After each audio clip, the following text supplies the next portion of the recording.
Bonjour à tous, on va parler de personal branding sur le plateau de DLM News. J'accueille aujourd'hui Marie Beauchesne qui a créé la marque C'est moi, la communication personnelle pour celles et ceux qui n'aiment pas se mettre en avant. Bonjour Marie. Bonjour Alexia. Alors Marie, c'est déjà hyper innovateur déjà d'écrire un livre qui parle de soi, pour sa marque personnelle. La première chose, c'est est-ce que tu peux nous parler de toi? Puisque c'est un exercice qui paraît facile, visiblement. Alors, je ne dirais pas que c'est un exercice facile. C'est d'ailleurs pour ça que le sous-titre s'intitule « La communication personnelle pour celles et ceux qui n'aiment pas se mettre en avant », parce que j'en fais partie. Donc, ce n'est pas un exercice facile. Pour autant, c'est un exercice que j'ai appris à faire et que j'avais envie, justement, de partager avec tout le monde. Donc, je suis Marie Beauchesne, je suis consultante et formatrice en communication personnelle. Et c'est une activité que j'exerce aussi bien en entreprise, à travers ma société de conseil qui s'appelle Sens Futur, qu'auprès de particuliers, à travers une méthode que j'ai fondée il y a 3 ans maintenant, qui s'appelle Brand Me Baby et qui vise à aider les personnes, comme toi et moi, à justement apprendre à mieux identifier ses forces, à les valoriser et à prendre sa place finalement à communiquer sur soi au quotidien, qu'il s'agisse de progression de carrière ou d'incarner ses idées quand on a un projet, que ce soit au sein d'une entreprise ou un projet particulier, pour lui donner de la force. Alors, est-ce que tu peux nous expliquer un petit peu comment tu en es arrivé là? Quel a été ton parcours? Parce qu'on t'a connu sur les TEDx, tu parlais de féminisme, tu parlais de mode, de prêt-à-porter, tu parlais de plein de belles choses. Est-ce que tu peux nous retracer un petit peu l'historique pour en arriver aujourd'hui à ce livre? Tout à fait. Alors la communication, c'est mon premier métier. Moi, je suis formée à la communication, j'ai un master en communication et j'ai commencé ma carrière donc en tant que communicante plutôt de manière assez classique en agence de publicité, côté donc communication corporate, marketing digital, branding, etc. Et puis effectivement, comme tu le rappelais, j'ai fait aussi un parcours dans la mode engagée, en tant que féministe aussi, TEDx speaker sur ces thématiques-là. En fait, toute cette partie design a été essentiel pour moi aussi, c'est finalement un autre aspect de la communication. La communication s'exprime avec des mots, mais aussi avec des images.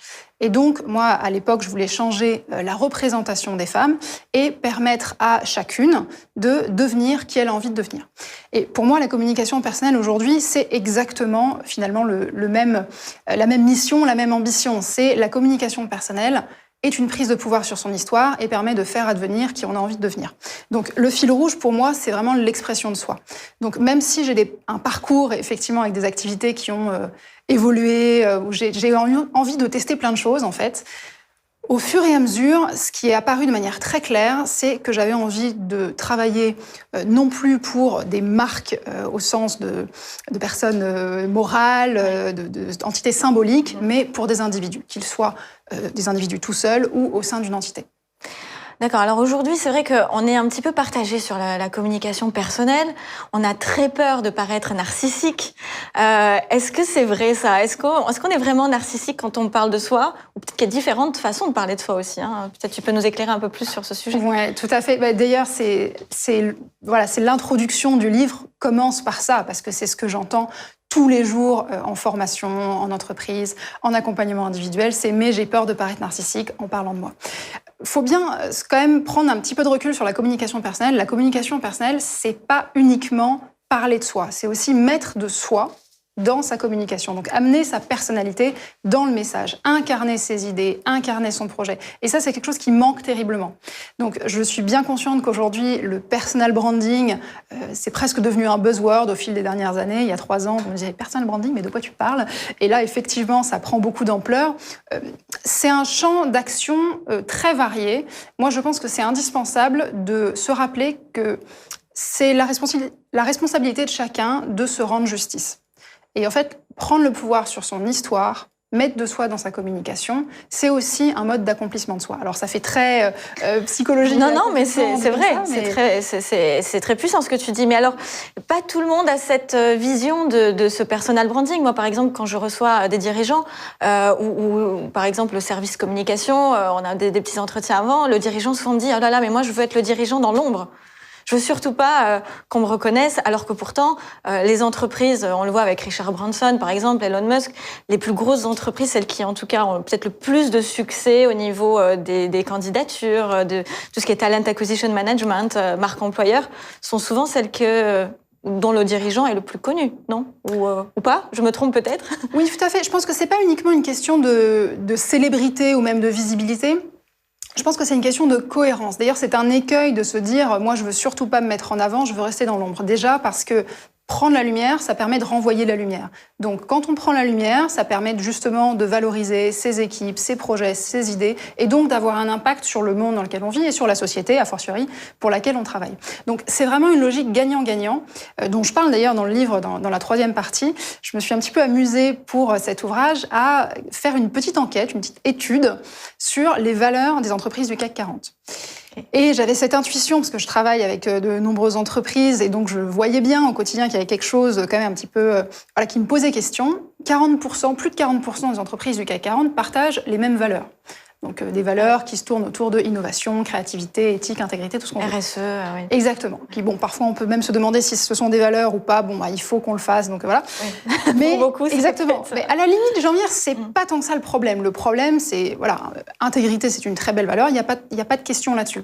Par contre, ce ne sont pas les valeurs qui font la différence. C'est vraiment les individus et la manière dont ils incarnent ou n'incarnent pas, d'ailleurs, ces valeurs.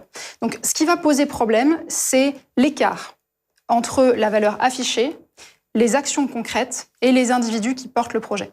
Les individus, donc au plus haut grade, si je puis dire, donc les dirigeantes d'entreprise, mais aussi sur toute la chaîne de valeur, tous les collaborateurs et collaboratrices d'une entreprise qui vont eux aussi, à leur manière, incarner les valeurs de l'entreprise au quotidien. C'est pour ça que quand on parle de marque employeur et d'employé ambassadeur, je pense que c'est quelque chose, d'une part, de fondamental.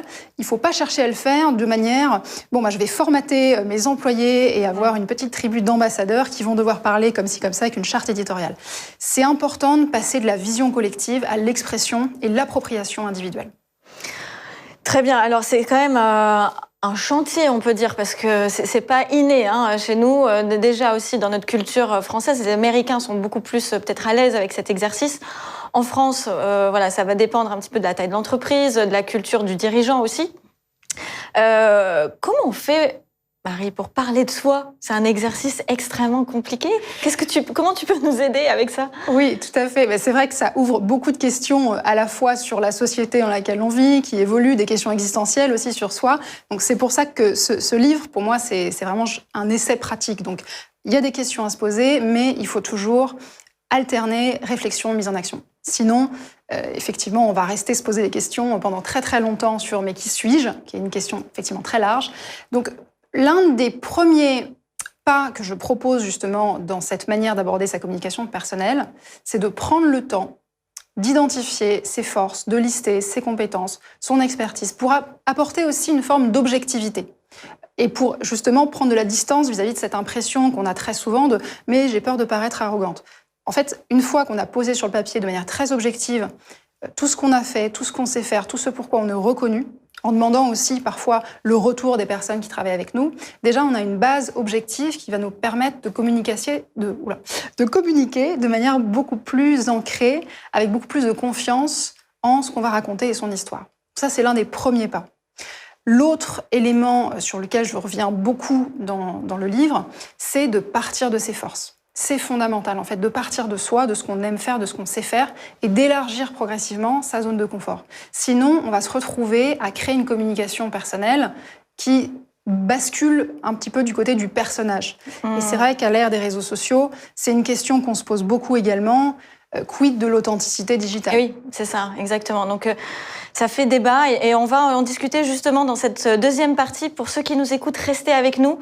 Pour ceux qui nous regardent, je vous dis à très bientôt sur le podcast parce qu'on va continuer à parler avec Marie en version audio cette fois-ci. Je vous montre une dernière fois donc le livre, donc les éditions Duno, c'est bien ça. Parfait. Voilà, donc vous pouvez l'acheter n'importe où. Maintenant, il est accessible. Tout à fait. Voilà. En librairie, sur les plateformes qu'on ne citera pas. Voilà. Merci beaucoup, Marie Beauchesne. Je vous donne rendez-vous sur le podcast pour continuer cette interview. Merci à tous pour une prochaine interview sur DLM News, sur nos plateaux. Merci beaucoup. Merci.